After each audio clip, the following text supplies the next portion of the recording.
Este es un mensaje del pastor John MacArthur, traducido y predicado en español para el mundo de habla hispana. Para cerrar este año largo de mensajes muy especiales, únicos, hay uno más que necesito descargar delante del Señor de mi corazón al de ustedes. Y es sacado de un texto al que quiero que me acompañe ahora. Es Mateo capítulo 5, versículos 43 al 48. Mateo 5, 43 al 48. Le voy a leer estas palabras y después presentar la dirección de este texto para nosotros y después vamos a entrar en él. Nuestro Señor habla y dice: oísteis que fue dicho, amarás a tu prójimo y aborrecerás a tu enemigo. Pero yo os digo, amad a vuestros enemigos, bendecid a los que os maldicen, haced bien a los que os aborrecen y orad por los que os ultrajan y os persiguen, para que seáis hijos de vuestro Padre que está en los cielos, que hace salir su sol sobre malos y buenos, y que hace llover sobre justos e injustos. Porque si amáis a los que os aman, ¿qué recompensa tendréis? ¿No hacen también lo mismo los publicanos? Y si saludáis a vuestros hermanos solamente, ¿qué hacéis de más? ¿No hacen también así los gentiles? Sed pues vosotros perfectos, como vuestro Padre que está en los cielos es perfecto. Un punto bastante directo. Si quieres ser como Dios, ame a sus enemigos.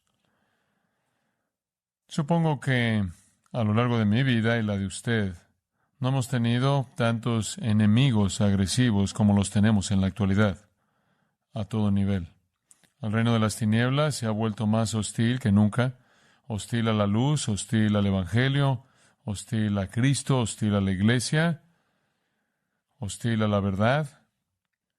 Y esa hostilidad está siendo incrementada a un nivel que nunca hemos visto en nuestra sociedad, siendo mostrada quizás en su forma más dramática en Alberta, con el egresado de Master Seminary, James Coates. Se espera en la cárcel por otros 2 meses porque el juez no quiere concederle fianza, porque él saldría y predicaría el Evangelio, mientras que al mismo tiempo sueltan a un abusador de niños, haciendo que el departamento de policía envíe un boletín, sabían que volvería a hacerlo. Esto es como una ilustración del microcosmos del lugar donde está esta sociedad. Libera al abusador de niños y mantén al predicador en la cárcel. Apropiadamente resentimos la impiedad de eso. Apropiadamente resentimos la legalización del homicidio de infantes. Apropiadamente resentimos la perversión sexual en todas sus formas. Odiamos el hecho de que la función de los hombres, la función de las mujeres, el lugar de los hijos, la familia, están siendo destruidas sistemáticamente. Estamos profundamente entristecidos por la destrucción racial que está pasando, por la política de identidad de nuestro país. Estamos molestos por la desintegración del orden social, en donde ya no nos estamos sintiendo como una nación gobernada por la ley. Estamos preocupados por el socialismo que está incrementándose, el cual fortalece a la élite incluso más y quita la libertad. El socialismo y la libertad se excluyen mutuamente por definición. La combinación de toda esta impiedad dominante creciendo a un paso tan rápido y mientras que hemos podido comunicar la verdad en medio de esto, sentimos que estamos siendo cancelados lentamente de tal manera que no vamos a tener la oportunidad de decir lo que decimos, proclamar la verdad en las formas de medios que hemos tenido a nuestra disposición en el pasado. Es difícil que su corazón esté en el lugar correcto porque estas cosas son hostiles para nosotros y son vituperios que están primordialmente dirigidos a Dios. Y como el salmista dijo, los vituperios que te caen, me caen. Cuando Dios es deshonrado, siento el dolor. Lo que Dios odia, lo odio. Lo que hace enojar a Dios, me hace enojar. Pero esa no debe ser nuestra actitud aquí. Acabamos de verlo en este texto claro.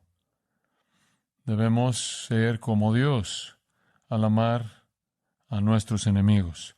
Hemos hablado tanto de la hostilidad que nos rodea, que está incrementando. Hemos hablado de persecución venidera.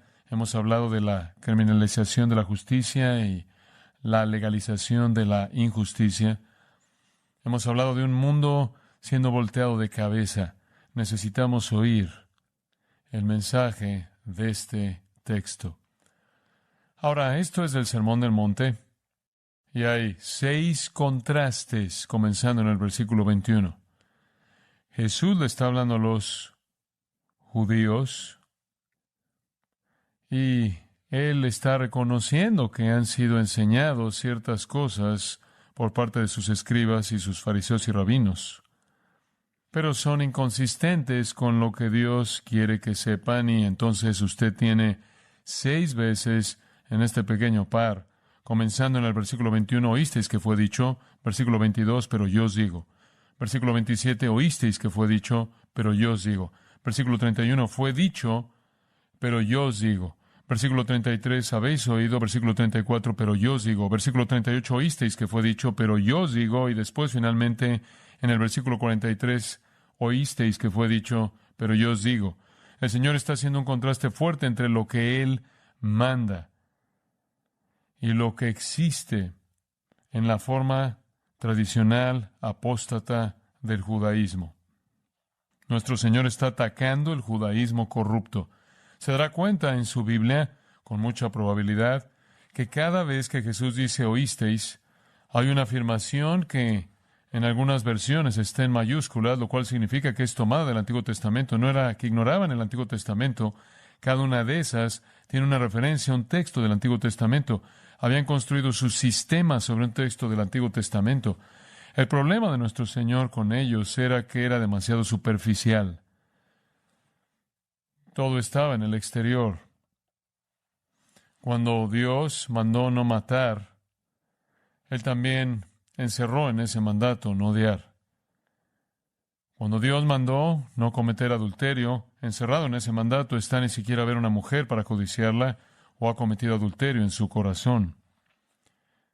Cuando Dios dijo, no se divorcien, Él quiso decir, no se divorcien, por ninguna razón fuera de la inmoralidad. Habían inventado muchas justificaciones para el divorcio. Cuando Dios dijo, no hagan votos falsos, no mientan, Dios no quiso decir a menos de que juren por el cielo, y eso de alguna manera cubre su mentira. Cuando Dios dijo, ojo por ojo, diente por diente, Él no estaba entregándole a usted la venganza le pertenece a Él. No era que no tenían versículos bíblicos que fueran con su sistema, los tenían, pero los representaban mal. Y no hay una interpretación errónea más clara que en el versículo 43, donde Él dice, oísteis que fue dicho, amarás a tu prójimo y aborrecerás a tu enemigo. Pero yo os digo, amad a vuestros enemigos. La religión del judaísmo había aplanado los mandatos de Dios a una dimensión externa para justificar el odio, para justificar la lujuria, para justificar el divorcio, para justificar las mentiras, para justificar la venganza, para justificar el enojo. Pero la santidad es mucho más profunda que eso. Pero esta es una mirada clásica al externalismo superficial farisaico. Hay ciertas cosas que no hacen, pero debajo de la superficie están llenos de huesos de muertos. Están marcados por el enojo, la lujuria, el divorcio, las mentiras, la venganza y el odio. Y como consecuencia están viviendo en violación a los mandatos de Dios y la voluntad de Dios. Es el asunto del corazón lo que le preocupa al Señor. Siempre el asunto del corazón. Y ese es el asunto al que se dirige en el texto frente a nosotros. Quiero que vea el asunto final entonces, versículos 43 en adelante que le leí. Este asunto de amar a su prójimo y también amar a su enemigo. Segundo gran mandamiento, amarás a tu prójimo como a ti mismo, ¿verdad? Y los judíos hacían estragos con eso al definir prójimo de manera tan estrecha que regresaban las únicas personas que escogían amar. Esencialmente, solo las personas en el grupo de ellos. Llegaron tan lejos como para decir que la población general estaba maldecida y habían legitimizado su menosprecio hacia la población general, sino el odio de ellos. Amaban a su prójimo muy bien. Si usted los dejaba definir a su prójimo. Entonces veamos eso. Comenzaremos con la tradición de los judíos. Después veremos la enseñanza del Antiguo Testamento y después la verdad de Cristo. Entonces veamos el versículo 43. Oísteis que fue dicho, amarás a tu prójimo y aborrecerás a tu enemigo. Esta es la forma rabínica, superficial, de teología de nivel bajo en el judaísmo defectuoso. Oísteis que fue dicho. La frase conocida que presenta la enseñanza de los rabinos. Han sido enseñados, amarás a tu prójimo. Y ese es un buen comienzo. Levítico 19, 17 y 18 manda que usted ame a su prójimo. Mateo 22, Jesús dijo, este es el segundo y gran mandamiento, amarás a tu prójimo. Por cierto, dejaron afuera como a ti mismo. Deliberadamente, porque eso es demasiado que pedir. No hay, por cierto, ningún mandamiento en la Biblia amarte a ti mismo. Eso simplemente es parte de tu naturaleza caída corrupta. Usted hace eso automáticamente. La Biblia no le manda a usted a amarse a sí mismo. La Biblia le manda a amar a su prójimo como usted mismo. ¿Y cómo se ama usted a sí mismo? Bueno, usted debería estar familiarizado con eso. Es lo que usted hace todo el tiempo. Nuestro amor por nosotros mismos no es fingido, es ferviente, habitual, permanente.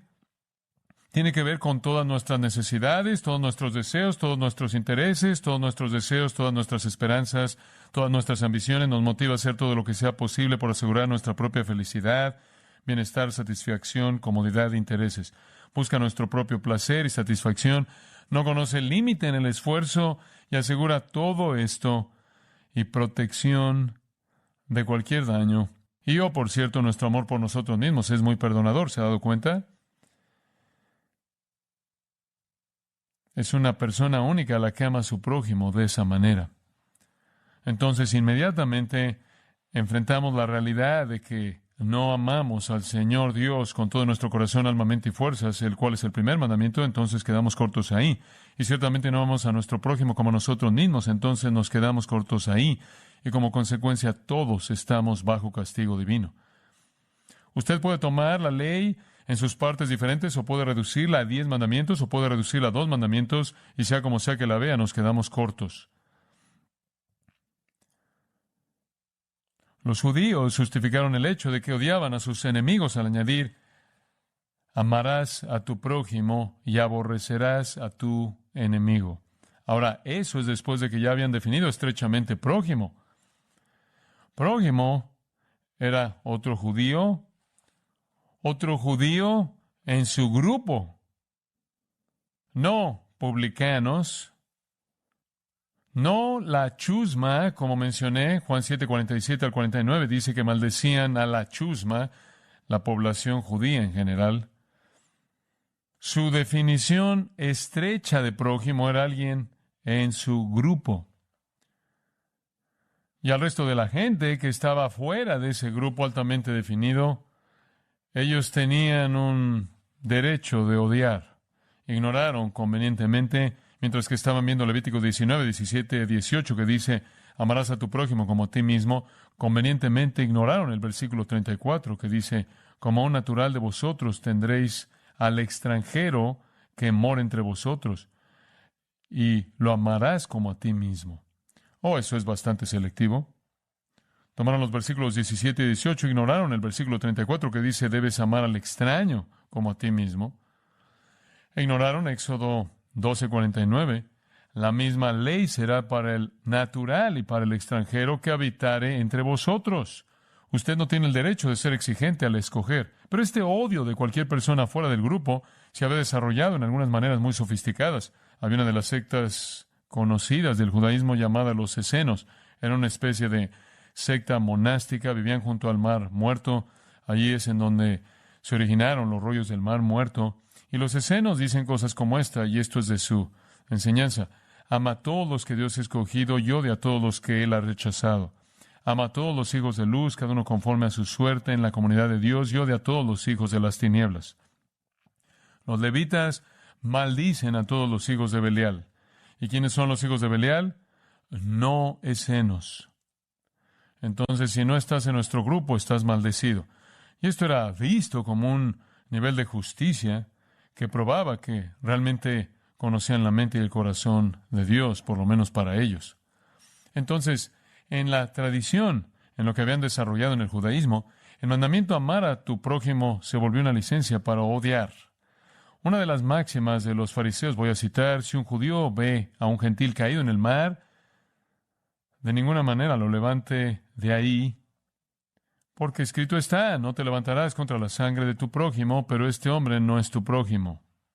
Fin de la cita. Si ves a un gentil ahogándose, deja que se ahogue.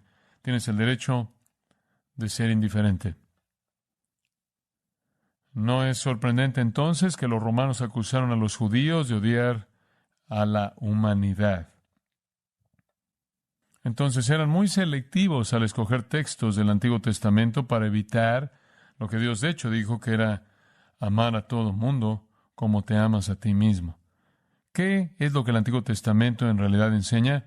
Esa es la tradición de ellos, pero veamos el Antiguo Testamento. Los judíos entraron a Canaán, usted conoce la historia, claro, y se les mandó exterminar a los cananeos. Se les dijo, Deuteronomio 23, que los amonitas, los moabitas, los madianitas no debían ser tratados con amabilidad como un pueblo. ¿Entendió eso? No debían ser tratados con amabilidad como pueblo.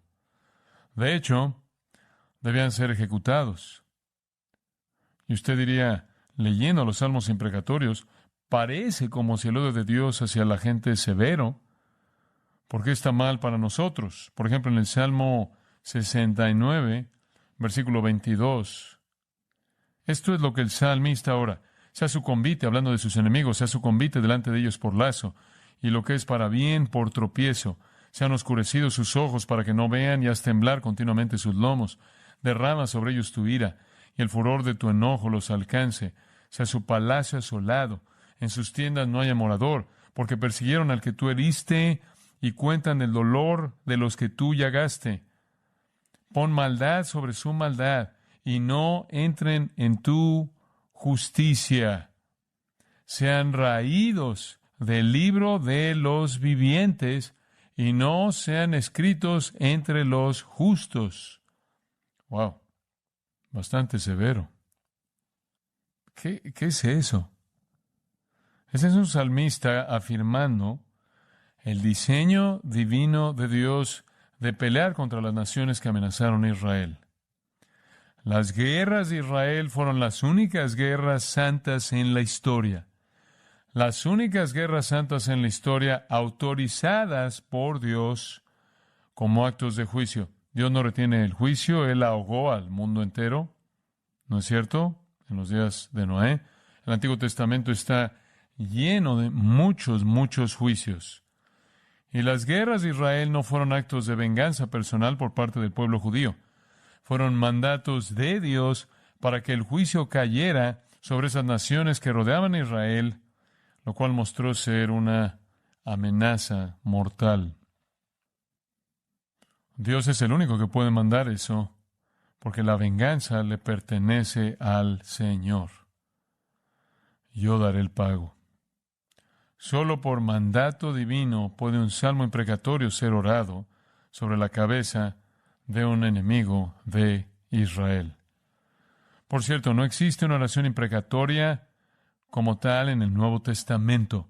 Esto estaba ligado a la protección y preservación de Dios de su pueblo en el Antiguo Testamento para que fueran sustentados para la llegada del Mesías. En los salmos imprecatorios, los salmistas no hablan con odio personal, enemistad personal. Hablan como un representante de Dios. Hablan como un representante del pueblo de Dios. Y Él considera a los impíos idólatras como los enemigos de Dios. Salmo 69:9, como usted o yo. Entonces, ese es el único conjunto de guerras santas divinamente autorizadas en la historia. Los asuntos fueron judiciales, por parte de Dios. Él estaba trayendo juicio justo y recto, en el momento en el que él consideró que necesitaba que fuera hecho. Nunca fue personal. Pero los fariseos y los escribas y los rabinos habían personalizado todo eso y usado escrituras como esa para justificar su odio personal. Tomaron esencialmente prerrogativas que le pertenecían únicamente a Dios y las operaron en sus relaciones personales. Incluso en el Nuevo Testamento, Jesús muestra una actitud diferente de la que Dios tomó al tratar con las naciones para proteger a Israel. Jesús vio a Jerusalén y ¿qué hizo? Lloró. Lloró. Jesús, el juez, a quien todo juicio es encomendado, lloró por los que rechazaron. Hay un tipo de odio perfecto. Admitiré eso debido a que está en el Salmo 139 y está expresado claramente. Escuche los versículos 19 en adelante. De cierto, oh Dios, harás morir al impío. Apartaos, pues, de mí, hombres sanguinarios, porque blasfemias dicen ellos contra ti. Tus enemigos toman en vano tu nombre. No odio, oh Jehová, a los que te aborrecen, y me enardezco contra tus enemigos. Los aborrezco por completo. Los tengo por enemigos. Ese es un odio perfecto. Ese es un odio justo. Esa es la actitud de los mártires en Apocalipsis 6, en el quinto sello, que están bajo el altar orando porque el Señor ponga fin a la persecución del tiempo de la tribulación. Es correcto odiar lo que Dios odia y amar lo que Dios ama en el sentido amplio. Es correcto sentir el dolor cuando Dios es deshonrado. Los vituperios que caen en ti caen en mí. Me acuerdo de la historia de Henry Martyn, misionero a la India. Y cuando él llegó ahí, él fue a un templo hindú, donde había todo tipo de atrocidades, formas de idolatría. Y él observó lo que estaba pasando y en sus propios escritos él escribió esto al partir: no puedo tolerar la existencia si Jesús va a ser deshonrado así. Siento ese dolor y usted también, ¿no es cierto? Usted siente ese dolor. Los vituperios que caen sobre su Señor caen sobre usted y usted siente el dolor. Y usted odia eso. Usted odia que Dios es deshonrado. Usted odia que Cristo es deshonrado. Usted odia que el nombre de Jesucristo es usado como una palabra profana. Usted odia cuando Jesús es menospreciado y blasfemado. Usted odia eso. Y usted tiene toda razón para odiar eso. Ese es un odio santo, esa es una indignación justa. Ese es el Espíritu de Dios en usted, mostrándole qué amar y qué odiar. Pero es claro que eso no le da a usted justificación para odiar a pecadores individuales. Escuche Éxodo 23, versículos 4 y 5. Si encontrares el buey de tu enemigo o su asno extraviado, no hay mucha oportunidad de eso ahora, pero entiende el punto. Vuelve a llevárselo. Si usted encuentra el asno de alguien o su buey extraviado, lléveselo de regreso. Si vieres el asno del que te aborrece caído debajo de su carga, ¿le dejarás sin ayuda? Antes bien le ayudarás a levantarlo. Si usted encuentra el asno de alguien en el suelo porque la carga es demasiado grande, incluso si es su enemigo, usted alivia al asno de su carga. Usted expresa bondad no solo hacia su prójimo o su enemigo, sino hacia el animal de su enemigo.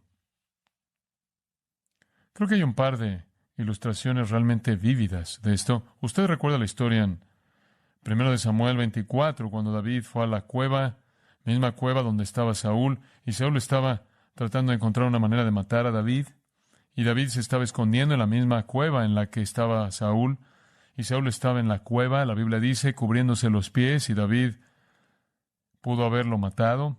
Él estaba en una posición comprometedora, pero David se acercó y cortó un pequeño pedazo de su ropa, Y David se rehusó a quitarle la vida y dice en 1 Samuel 24:10, porque David lo perdonó.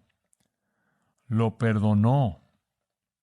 Tuvo un sentido de compasión hacia su enemigo más severo y mortal, y no quiso quitarle la vida.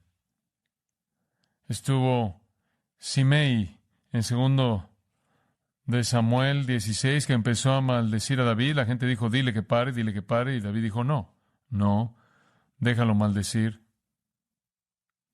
Hay un propósito en esto. Eso es bondad hacia enemigos malos. En Job 31, 29 y 30, Job, defendiendo su virtud piadosa, dijo estas palabras: si me alegré en el quebrantamiento del que me aborrecía, y me regocijé cuando le halló el mal, no, ni aún entregué al pecado mi lengua, pidiendo maldición para su alma. Hay algunos enemigos que están dañando con bastante seriedad a Job, ¿verdad?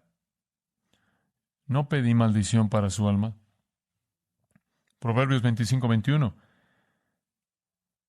Si el que te aborrece tuviere hambre, dale de comer pan, y si tuviere sed, dale de beber agua, y Jehová te lo pagará.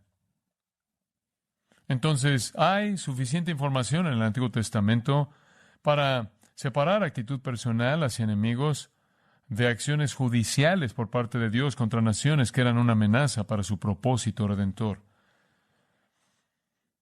Entonces, eso es un poco acerca de la tradición y enseñanza del Antiguo Testamento. Pero veamos el punto más importante, la verdad de Jesús en el texto frente a nosotros.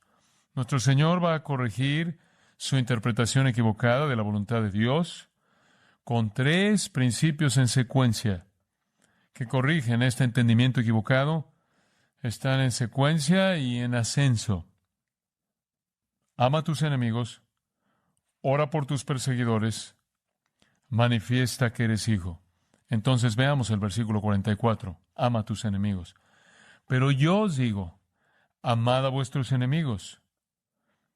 Nadie tiene un problema con amar amigos. Eso es lo que define un amigo, alguien a quien usted ama. Jesús va al verdadero asunto. Esto es de lo que la ley divina está hablando. Cuando dice amarás a tu prójimo como a ti mismo, es el segundo gran mandamiento. Debe incluir a su enemigo. Es cualquier persona en su vida, cualquier persona en su mundo, cualquier persona que entra en su espacio. La hermosa y conocida historia en Lucas 10 y versículo 25, un intérprete de la ley se levantó y dijo para probarle, Maestro, ¿haciendo qué cosa heredaré la vida eterna? Él le dijo, ¿qué está escrito en la ley? ¿Cómo lees? Aquel respondiendo dijo, amarás al Señor tu Dios con todo tu corazón y con toda tu alma y con todas tus fuerzas y con toda tu mente y a tu prójimo como a ti mismo. Y le dijo, bien has respondido, haz esto y vivirás. Lo cual, claro, es imposible y ese es el punto que él estaba enseñando. Pero él, queriendo justificarse a sí mismo, dijo a Jesús, ¿y quién es mi prójimo? Dame una definición de prójimo. Jesús respondió y contó la historia del buen samaritano, ¿no es cierto? Un hombre descendía de Jerusalén a Jericó y cayó en manos de ladrones, los cuales le despojaron e hiriéndole se fueron, dejándole medio muerto. Vino un sacerdote, pasó de largo, un levita vino, pasó del otro lado. Un samaritano, un rechazado de raza mixta, odiado por los judíos, viéndole, fue movido a misericordia. Vendó sus heridas, echándoles aceite y vino, y poniéndole en su cabalgadura, lo llevó al mesón y cuidó de él. Dio dinero al mesonero y le dijo, cuídamele y todo lo que gastes de más, yo te lo pagaré cuando regrese. ¿Quién pues de estos 3 te parece que fue el prójimo del que cayó en manos de los ladrones? Él dijo, el que usó de misericordia con él. ¿Quién es su prójimo? Cualquiera que necesita su misericordia. No importa si ese prójimo es uno que lo aborrece, como los judíos odiaban a los samaritanos. El rabino y el sacerdote no querían tocar al hombre, porque la teología de ellos decía, él es el problema en esto, porque es pecaminoso, y le dieron la vuelta por el otro lado del camino. El samaritano, despreciado y odiado y rechazado, tuvo compasión del hombre que socialmente era un enemigo. Amad a vuestros enemigos. Ton ectron su significa su enemigo personal. No está hablando de algunos colectivos. Es su enemigo personal. Agapate, de agapao, la forma más alta, más noble de amor. Y en el tiempo presente estén constantemente amando a sus enemigos. Este es el amor de la voluntad. Este no es el amor de la emoción. Este es el amor de la voluntad. No está relacionado a ninguna ganancia personal ni satisfacción personal. Es el amor de la benevolencia inconquistable. Es el amor de la buena disposición invencible. Simplemente un corazón amoroso que quiere liberar al enemigo de cualquier pensamiento de odio. Quiere rescatar al enemigo de pecado. Quiere ver su alma salvada. Es el amor más alto. Un escritor dice, no me puede caer bien una persona falsa, mentirosa, calumniadora, quien quizás me ha difamado una y otra vez. No me puede caer bien, pero puedo por la gracia de Jesucristo amarlo y ver lo que está mal con él, desear y trabajar para hacerle solo bien y sobre todo liberarlo de sus caminos malos. En Lucas 6 Jesús dijo, haced bien a los que os aborrecen. Entonces, amar a su prójimo significa buscar el bien más alto. Ese es el tipo de amor más noble. Y amar a sus enemigos significa lo mismo, buscar el bien más alto. Ahora, ¿cómo ocurre eso? Segundo punto, ore por sus perseguidores. Se manifiesta entonces en oración. Versículo 44, orad por los que os persiguen. Esos serán sus enemigos más severos. Usted tiene muchos enemigos que no lo persiguen a usted de manera personal, entonces simplemente tomemos la situación más extrema. Gente que lo persigue a usted. Esos son por los que usted ora. Regrese al capítulo 5, al versículo 10, en las bienaventuranzas. Bienaventurados los que padecen persecución por causa de la justicia, porque de ellos es el reino de los cielos. Entonces esto asume que usted va a tener perseguidores. Bienaventurados sois cuando por mi causa os vituperen y os persigan y digan toda clase de mal contra vosotros mintiendo. Si lo están haciendo es usted es bienaventurado. ¿No es eso maravilloso? ¿Acaso eso no lo voltea de cabeza? Pienso en eso mucho. No solo ustedes bienaventurados, sino versículo 12, gozaos y alegraos, porque vuestro galardón es grande en los cielos. Lo que están haciendo es añadir a su recompensa eterna. Adelante, que lo hagan, porque así persiguieron a los profetas que fueron antes de vosotros. Usted está en buena compañía. Me pregunto si estos perseguidores de gente fiel entienden que sus esfuerzos están siendo invertidos por Dios y a partir de su persecución viene bendición, y a partir de su persecución viene gozo y alegría, y a partir de su persecución viene recompensa eterna. Eso es muy importante, amigos, muy importante. Eso es algo muy importante de entender porque hace que usted vea la persecución de una manera totalmente diferente. Si usted ve la persecución dañándolo a usted, usted va a cambiar su mensaje. Si usted ve la persecución añadido a su recompensa eterna, usted no cambia nada, ¿verdad? Digo, esta es la realidad de cabeza. Usted predica la palabra de Dios fielmente, usted proclama el Evangelio fielmente y usted recibe hostilidad y enemistad. Y quizás usted se acobarda y trata de hacer algunos ajustes para que pueda dejar de ofender a la gente.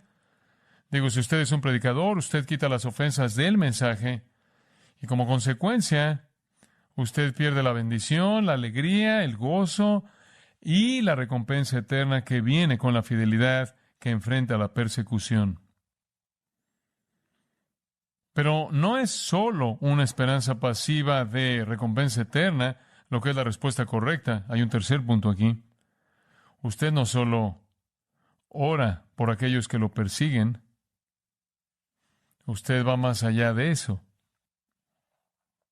En Primera de Timoteo, no es un tipo de oración vaga. Escuche esto. Primera de Timoteo 2. Exhorto ante todo a que se hagan rogativas, oraciones, peticiones y acciones de gracias por todos los hombres, por los reyes y por todos los que están en eminencia. Ahora nos hemos elevado a la gente que tiene más poder para perseguir y estamos orando por ellos para que vivamos quieta y reposadamente en toda piedad y honestidad, porque esto es bueno y agradable delante de Dios nuestro Salvador, el cual quiere que todos los hombres sean salvos y vengan al conocimiento de la verdad. Entonces, ¿por qué estamos orando? Su salvación. Oramos porque Dios les muestre su pecaminosidad. Sería un pecado no orar. Tenemos un presidente y vicepresidente impíos, gente en el poder y liderazgo a nivel local, estatal. ¿Debemos sentarnos y arder lentamente? No, debemos orar. ¿Por qué? Su salvación. Colóquelos en la parte de arriba de su lista de oración. Jesús dijo en la cruz, Padre, que perdónalos porque no saben lo que hacen. Esa oración fue respondida en un ladrón y un soldado y gente en la multitud. Esteban oró, no les tomes en cuenta este pecado, y eso fue respondido en un apóstol llamado Pablo. Esta es una oportunidad para que usted ore de manera evangelística. Fue Dietrich Bonhoeffer quien escribió, este es el mandato supremo. Mediante el medio de la oración, vamos a nuestros perseguidores, estamos de pie a su lado y le rogamos a Dios por ellos. El doctor Wilmer en 1880 escribió esto, es bastante bueno para leerlo. Este mandato de que debemos amar a nuestros enemigos y dejar la venganza crecerá incluso con mayor urgencia en la lucha santa que está frente a nosotros. Los cristianos serán perseguidos de lugar en lugar, sujetos a ataque físico, maltrato y muerte de todo tipo. Estamos acercándonos, escribió él en 1880, a una época de persecución extensa. Pronto vendrá el tiempo cuando oraremos. Será una oración de amor ferviente por estos hijos mismos de perdición, que están por todos lados y nos ven con ojos encendidos con odio, y quienes quizás han levantado sus manos para matarnos. Sí, la iglesia, la cual realmente está esperando a su Señor y que discierne las señales de los tiempos, debe arrojarse a sí misma con su poder máximo y la armadura de su vida santa a esta oración de amor. Amar a sus enemigos significa orar por sus perseguidores. Y después hay un tercer elemento. Amar a sus enemigos significa manifestar su relación de hijo. Manifestar su relación de hijo. Vamos a retomarlo en el versículo 45. De hecho, solo vamos a comenzar ahí. Que seáis hijos de vuestro Padre que está en los cielos. Aquí está el principio básico. Usted nunca es tan parecido a Dios como cuando perdona a sus enemigos. Simple, usted nunca es tan parecido a Dios como cuando perdona a sus enemigos. Porque el todo de la salvación está basado en el hecho de que Dios ha perdonado a sus enemigos. No podemos manifestar que somos genuinamente los hijos de Dios, a menos de que amemos como Dios ama. Y Dios amó enemigos porque esas eran las únicas personas que existían. Él no tiene ningún amigo en el mundo caído. El apóstol Pablo entendió esto y escribió al final del 4º capítulo de Efesios, sed benignos unos con otros, misericordiosos, perdonándoos unos a otros, como Dios también os perdonó a vosotros en Cristo, sed pues imitadores de Dios como hijos amados. Ese es el único lugar en el Nuevo Testamento en donde dice sed imitadores de Dios. ¿Quiere usted imitar a Dios? Perdone enemigos. ¿Qué dice Romanos? Siendo aún pecadores, siendo aún enemigos, Cristo murió por nosotros. Dios muestra su amor hacia sus enemigos. Versículo 45, que hace salir su sol sobre malos y buenos, y que hace llover sobre justos e injustos. Porque si amáis a los que os aman, ¿qué recompensa tendréis?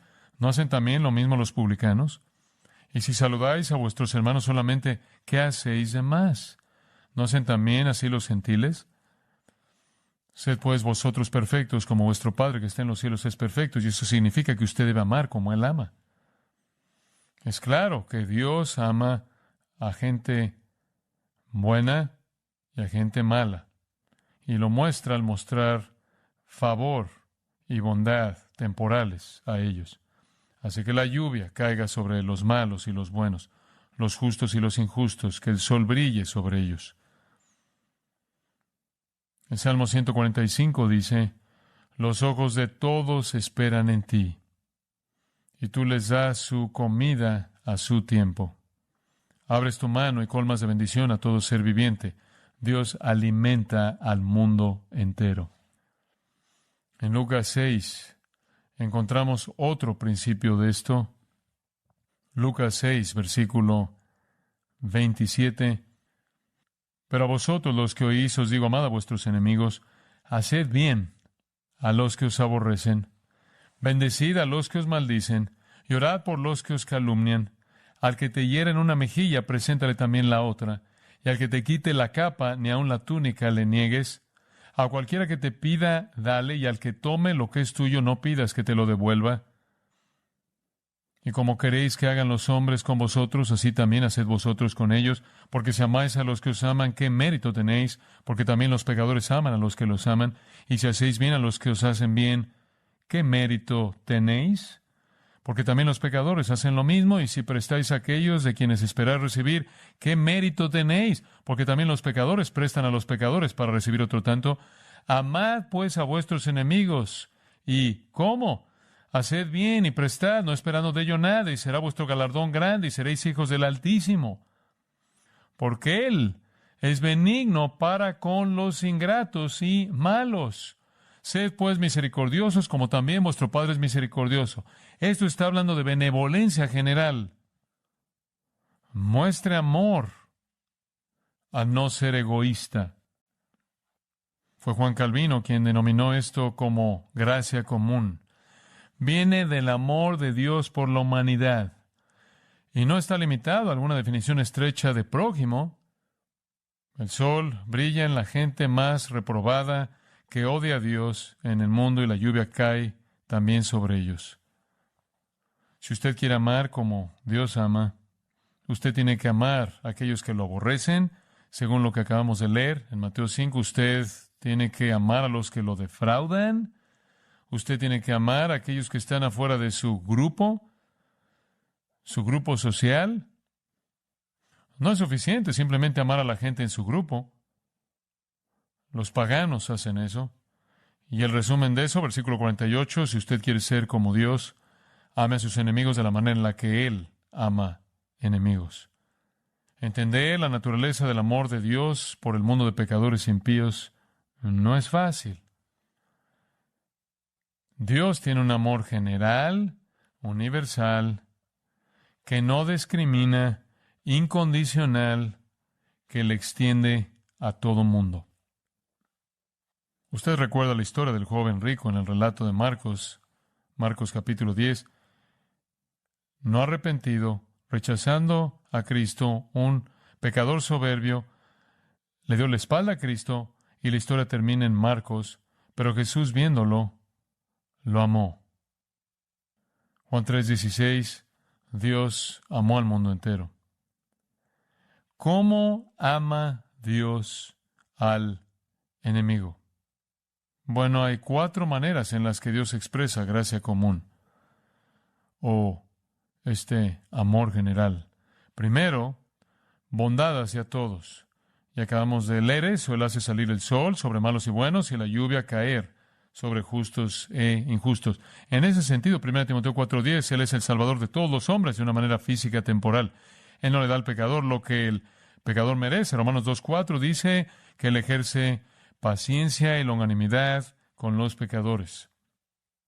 Los pecadores se enamoran, tienen hijos, disfrutan de la belleza de la creación, comen una buena comida, están rodeados de bendición temporal en la creación de Dios y el mundo de Él.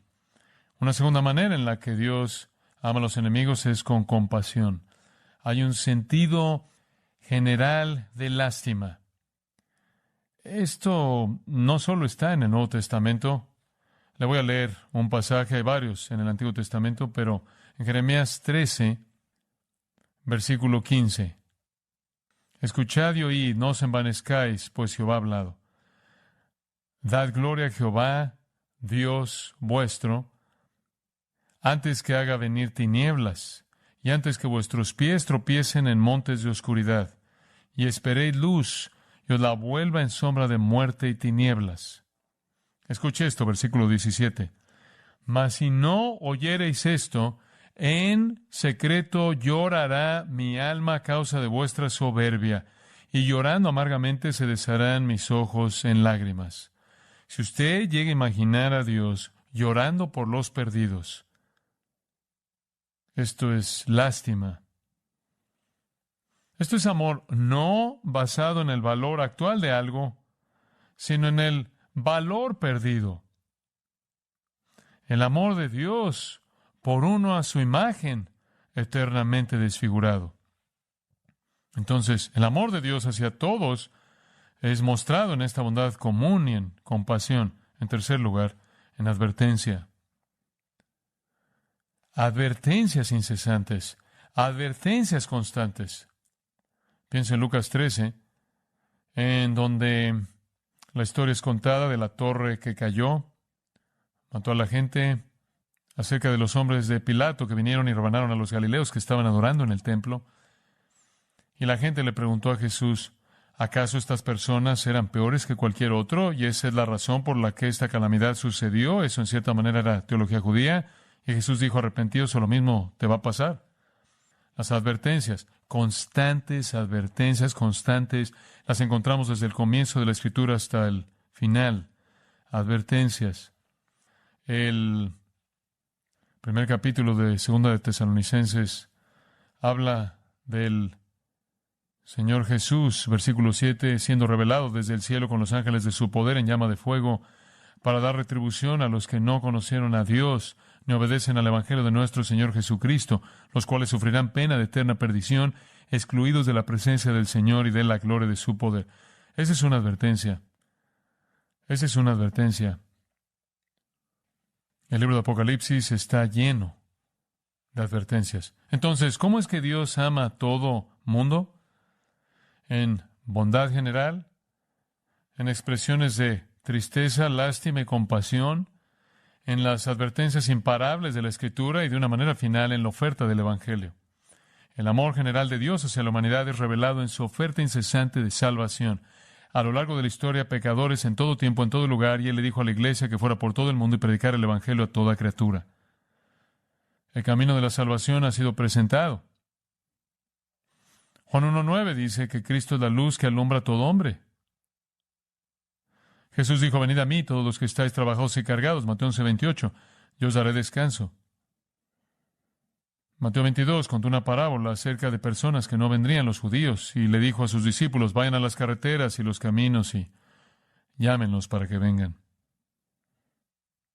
La predicación del Evangelio, la invitación del Evangelio es una extensión del amor de Dios.